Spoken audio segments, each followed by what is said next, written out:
دوستو السلام علیکم۔ تحقیق و جستجو کی قسط نمبر 13 لے کر بندہ آپ کی خدمت میں حاضر ہے۔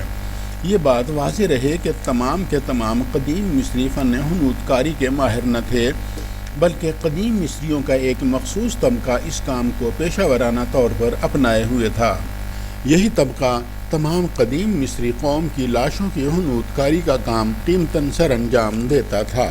فن حنوط کاری کے ماہر افراد اپنے فن کو نسل در نسل منتقل کرتے رہتے تھے۔ یوں یہ سلسلہ ہزاروں برسوں کا احاطہ کیے ہوئے دکھائی دیتا ہے۔ حنوط کار افراد کسی لاش کو چند منٹوں یا گھنٹوں میں حنوط نہ کر دیتے تھے، بلکہ اس عمل کے لیے ان کو کئی مہینے درکار ہوتے تھے۔ مرنے والے کے لواحقین لاش کو حنوط کار افراد کے پاس لے جاتے اور حنوط کاری کی قیمت طے کرنے کے بعد ان کے حوالے کر کے اپنے گھروں کو واپس لوٹ آتے تھے۔ مختلف روایات کے مطابق حنوط کار افراد اس لاش کو مختلف کیمیائی اعمال سے گزارنے کے لیے 2 سے 3 مہینوں تک اپنی لیبارٹری میں زیر عمل رکھتے تھے۔ اس کے بعد خاص قسم کے تابوت میں رکھ کر لاش کے لواحقین کو اطلاع کرتے تھے کہ ان کے مردے کی لاش ممی میں تبدیل ہو چکی ہے اور وہ اسے لے جا سکتے ہیں۔ یوں ایک لاش کی حنوط کاری کا عمل اپنی تکمیل کو پہنچتا تھا اور لواحقین اس حنوط شدہ لاش کو اپنے گھر میں لا کر یا تو دفن کر دیتے تھے یا اس کے لیے ایک مخصوص مقبرہ بنوا کر اس میں سجا دیتے تھے یا زمین میں دفن کر دیتے تھے۔ کیا عجیب و غریب مردہ پرستی تھی۔ اس ضمن میں یہ سوال انتہائی اہمیت کا حامل ہے کہ حرام مصر کیا ہیں؟ کیا یہ کوئی رہائشی عمارتیں ہیں، محلات ہیں یا قدیم مصریوں کی معتبر ترین لاشوں کے مقبرے ہیں؟ اس سوال کا جواب بے حد عجیب ہے، لیکن یہ دریافت شدہ اہرام مصر اتنے بڑے بڑے اور لمبے لمبے رقبوں پر پھیلے ہوئے ہیں کہ ان کو مقبرے تسلیم کرنا بہت مشکل نہیں تو آسان بھی نہیں ہے۔ کسی بھی مقبرے کے لیے اتنی جگہ بے حد غیر ضروری تصور کی جا سکتی ہے۔ اس کے علاوہ ایک اہرام کے اندر بنے ہوئے کمروں کی تعداد بھی انتہائی طولانی ہے۔ لاش تو ایک کمرے میں دفن ہے، مگر اس کے ساتھ کمروں کی اتنی تعداد، پھر ایک اہرام کے اندر راہداریاں بھی لاتعداد ہیں اور ان راہداریوں کی تعداد بھی عجیب حیران کن ہے۔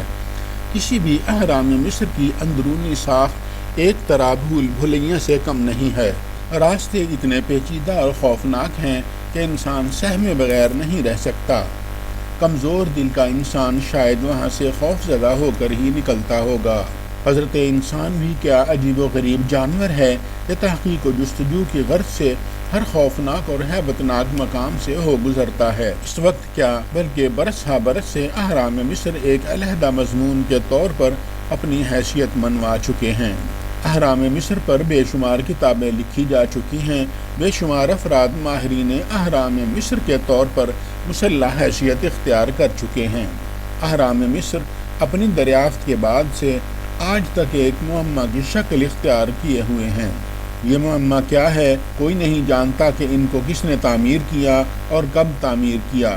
عقل حیران ہے کہ ہزاروں برس پہلے جب فن تعمیر نے بالکل بھی ترقی نہیں کی تھی، ان اہرام مصر کو کون تعمیر کر گیا؟ لقدق صحراؤں اور ریگستانوں میں یقیناً ان کو کسی نہ کسی نے ضرور بنایا ہوگا، مگر کس نے؟ یہ سوال حل ہونے میں نہیں آ رہا۔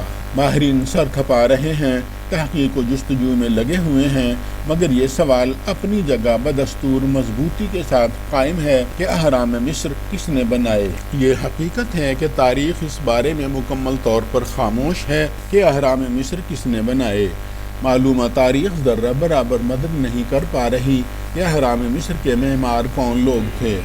کون لوگ تھے وہ جنہوں نے پتھروں کو توڑے بغیر پہاڑوں سے صحراؤں میں پہنچایا؟ پتھروں سے بنی ہوئی بے جوڑ عمارتیں کن انجینئروں کی مہارت کا ثبوت فراہم کر رہی ہیں؟ آخر انہوں نے ایسا کون سا مسالہ یا کیمیکل استعمال کیا کہ وہ پتھروں کے درمیان جوڑ کا نشان ہمیشہ ہمیشہ کے لیے غائب ہو گیا؟ عزیز دوستو، تحقیق و جستجو کی قسط نمبر 13 یہاں ختم ہوئی۔